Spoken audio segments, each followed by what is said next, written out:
Hello, and welcome to my new moon in Libra tarot card reading, energy reading for October of 2023. We are also in a solar eclipse of the South Node. There are a lot of planets that are moving. There's a lot of energy that is moving on our planet. And so I really arrive in this space very reflective and filled with a lot of emotions. The new moon was yesterday and at 1:55, and I was in my bed taking a nap.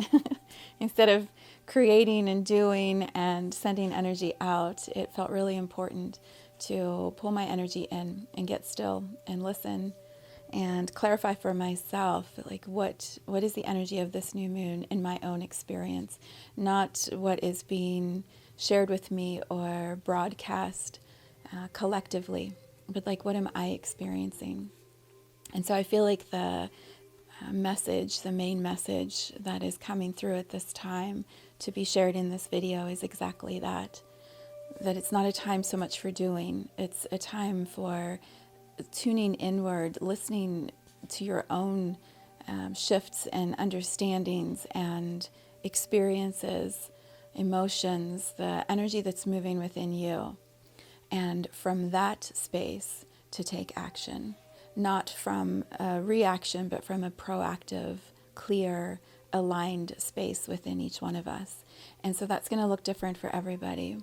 For me at this time, it's to sit here and create this space for conversation, for energy to be translated into images through the cards.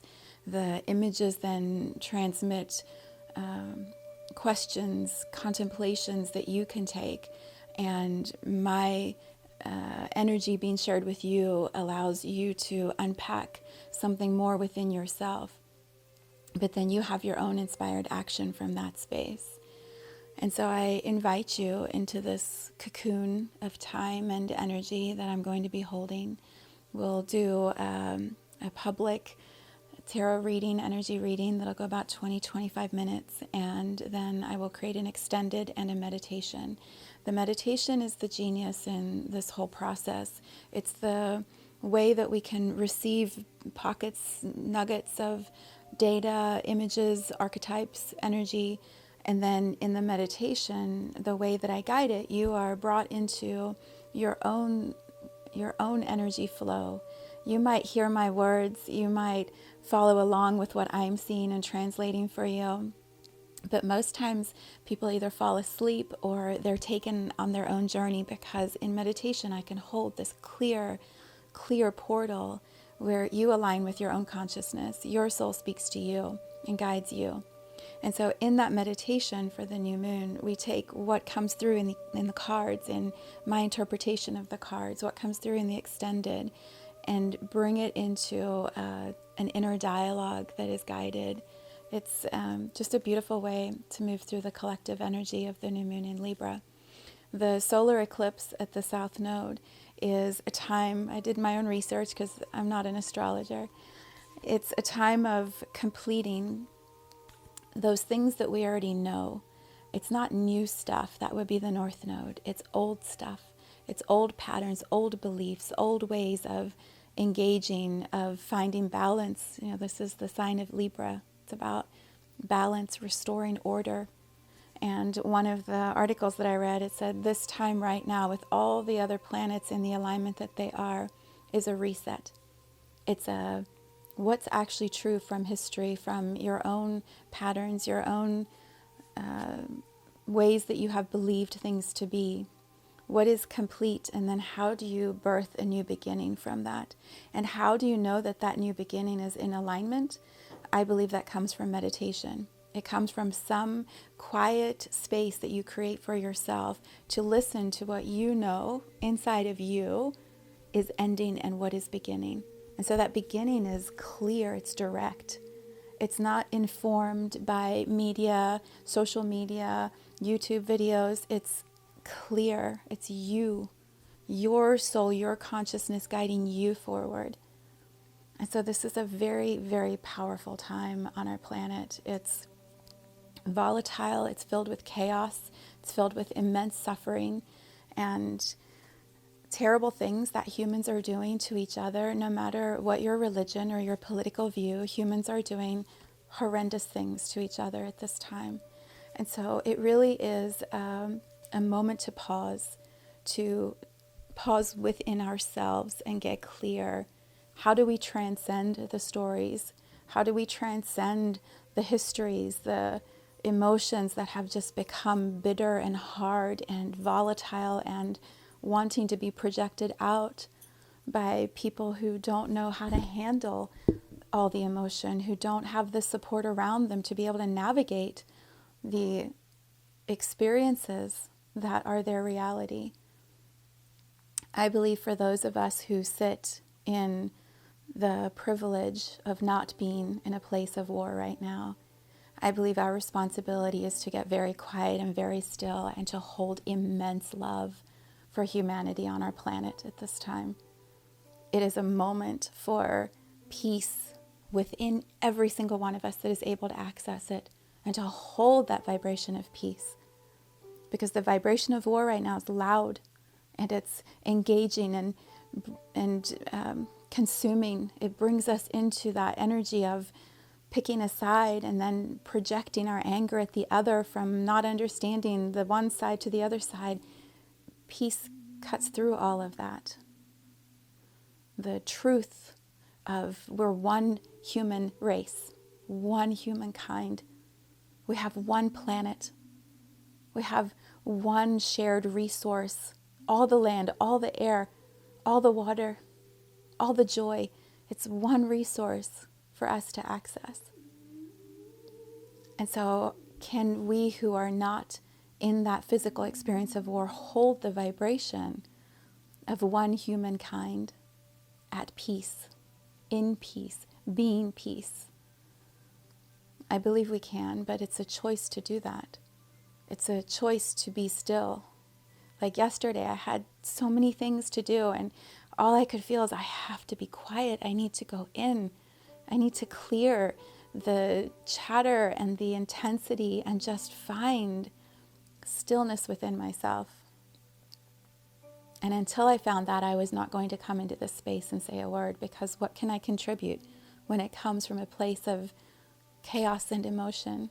Just more chaos and emotion. And that is not my greatest contribution right now. My greatest contribution is steadiness, clarity, a reminder that we're here to do this together. A reminder that we are gifted with this human experience in Gaia. That we have this incredible opportunity to be a soul in a human body and to create and to love and to share and to heal. And the more of us who can remember that and hold that and transmit that vibration across the planet, I absolutely believe that energy is more powerful than physical, that energy creates the physical. And so how are we investing our energy right now? What are we focusing our energy on? And how do we expand what we're focusing on? If we focus on war, we're going to expand war. If we focus on division and separation and polarization, we're going to expand that. If we focus on forgiveness, deep forgiveness of ourselves before anything else, anyone else, and then allow that forgiveness to go into our relationships and our communities and eventually our world, I believe we create something different, something better. The energy will create a physical reality that will be extraordinary.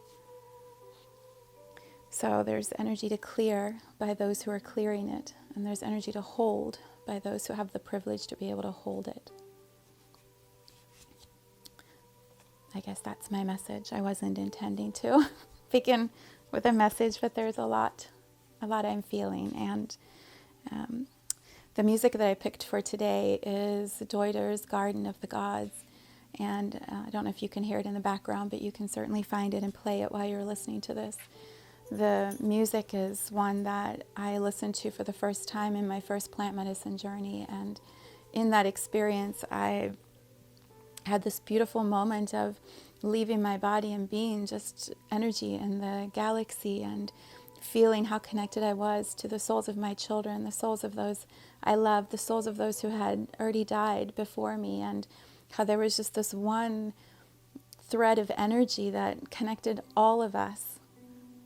And so I bring that truth, that knowing, that immense universal commitment.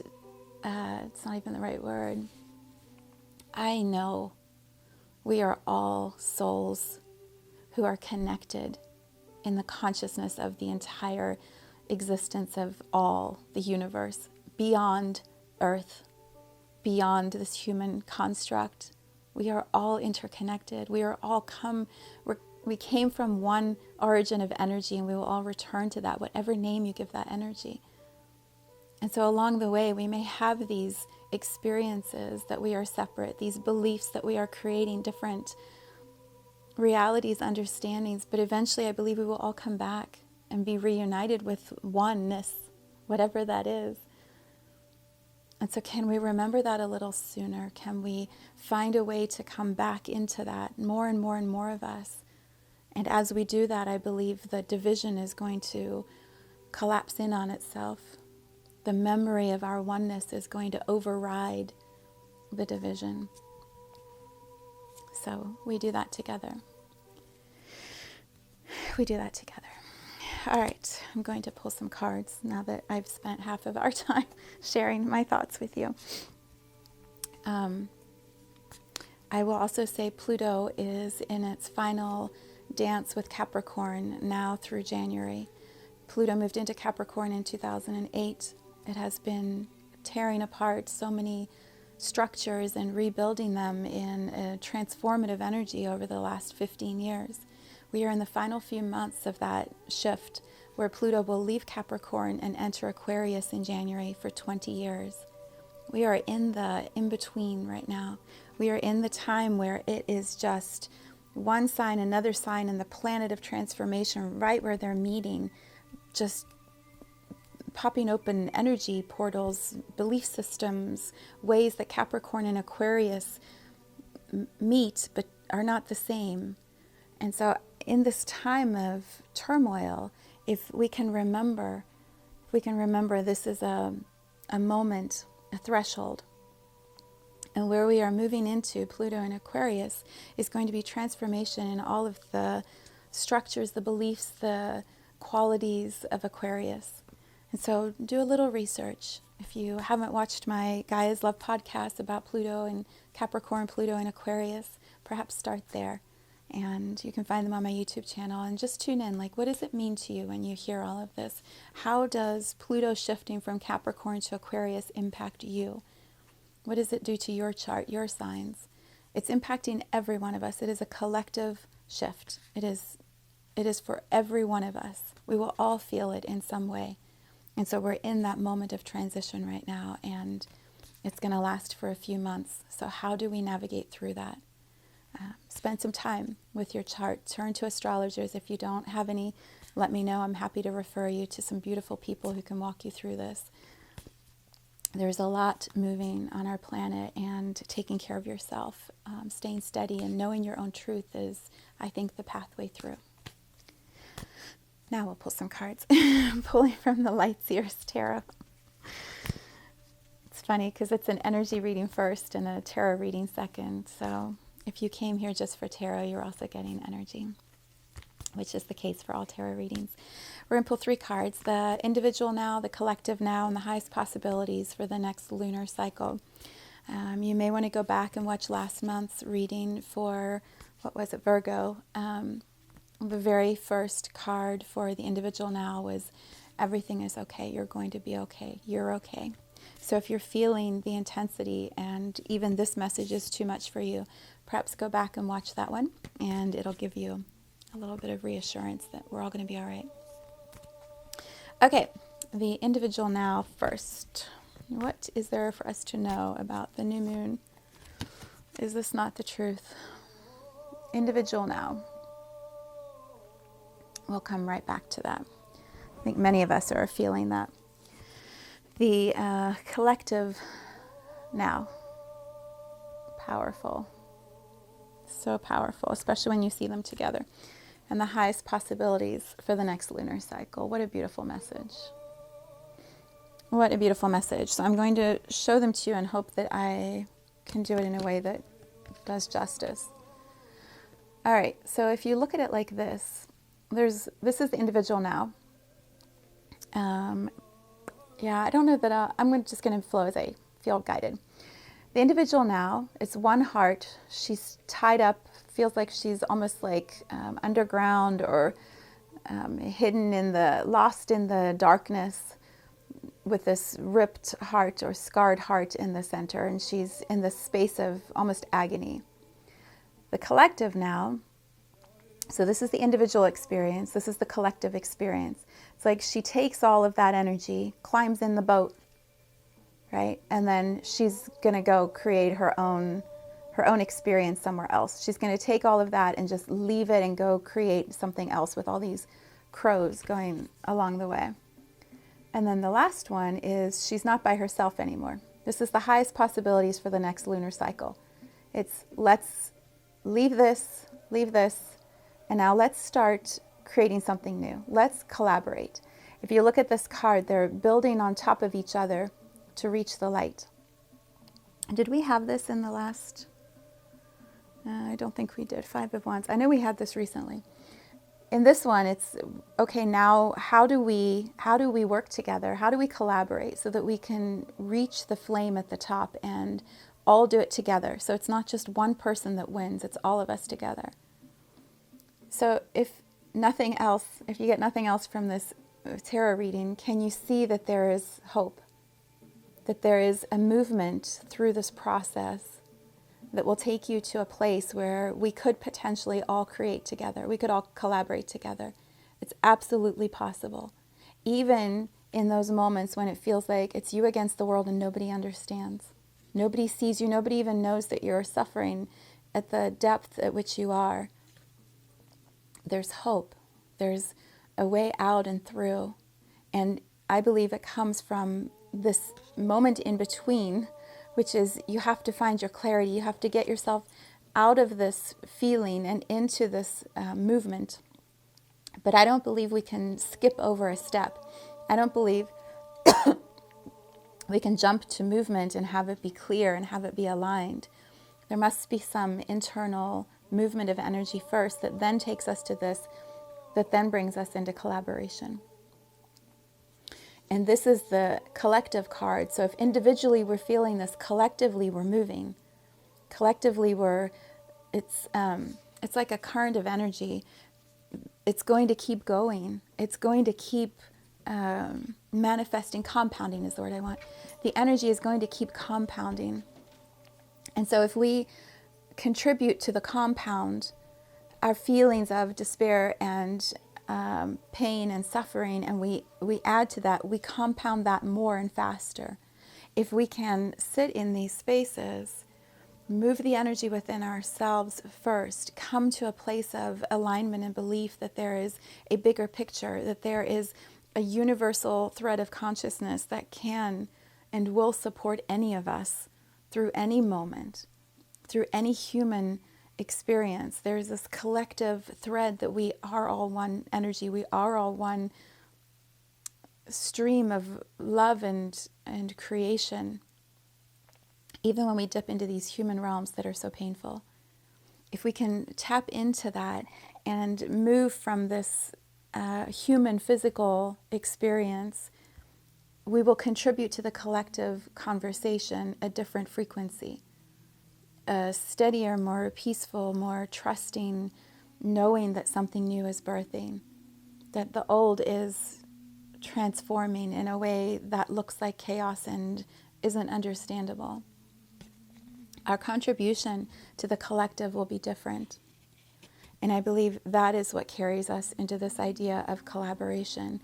It's seeing ourselves as strong, flexible, powerful, listening to each other, working together to move our humanity forward. Being strong and resourced in as many ways as possible and adding that to the collective energy and momentum forward.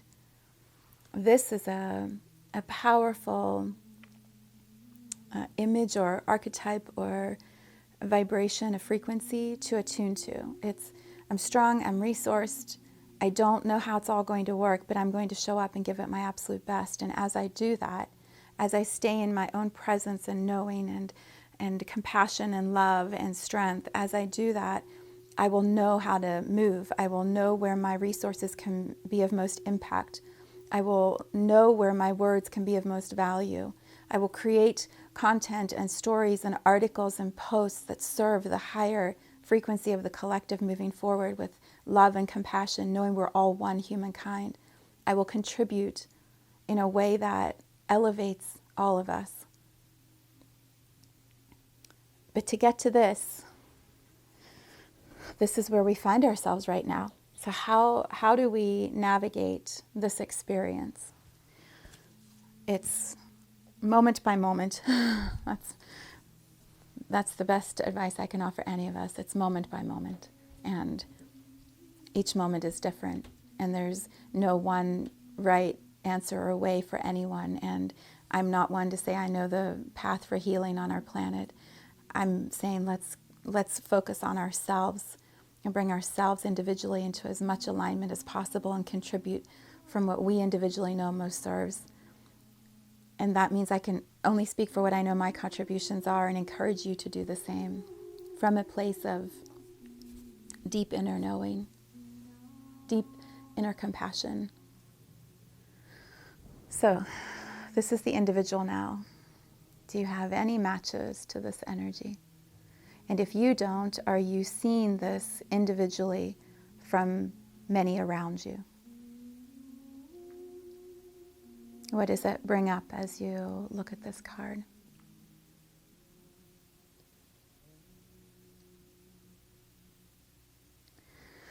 Here's what I have found, and I'm going to hold the card here intentionally. There's a way that we can want to rush through emotions like this, whether we're feeling them or others around us are feeling them. It's like, hurry up and get through it. Hurry up, move through that grief. You look like you're suffering, you look like you're overwhelmed or stressed. Okay, deal with it and move on. And what I have found in my own human experience, and then in being with many, many, many who have been in this feeling, is the very best thing that I have been able to contribute is just sitting with this. Sitting with it and loving the pain within myself that needs to be felt. Loving the parts of myself that feel misunderstood, wounded, heartbroken, left behind, forgotten. Whatever it is, there's a way that sitting with it actually allows the heart space to heal. There's a fine line between sitting with it and drowning in it. And I think we all have played or danced along that line. I think sometimes we are aware when we're crossing into that drowning, sometimes we're not. What I have found in being with those I love, when they are drowning, and I can feel they are drowning, and I come alongside just like I am. Here I am, me, this human, next to the one who is in this heartbreak. Listening,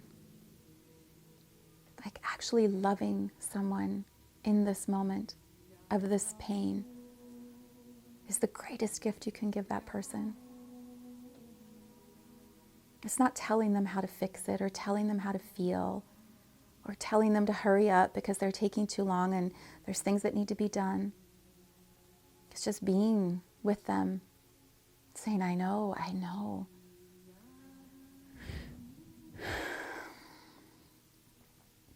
And then helping them in the human realm as much as you're able to. So sometimes that means you cook for them. You help them clean up their house, their home. You help them do laundry. You help them get to appointments so that they get themselves stabilized. You guide them if they ask for guidance, and sometimes they're open, sometimes they're not. You're present with their human experience in a way that is like loving and steady, filled with compassion, not judgment. Knowing that whatever we choose, it's going to guide us into another moment with another choice. And it's creating our reality every single moment, every single choice. And so I can't save anyone from this feeling or from the reality they're creating for themselves. I can't make it the reality that feels more comfortable for me. But I can love them and I can reflect to them what they're creating and give them the choice to keep doing what, not even give them the choice, honor their choice. Honor their choice. And sometimes this means boundaries.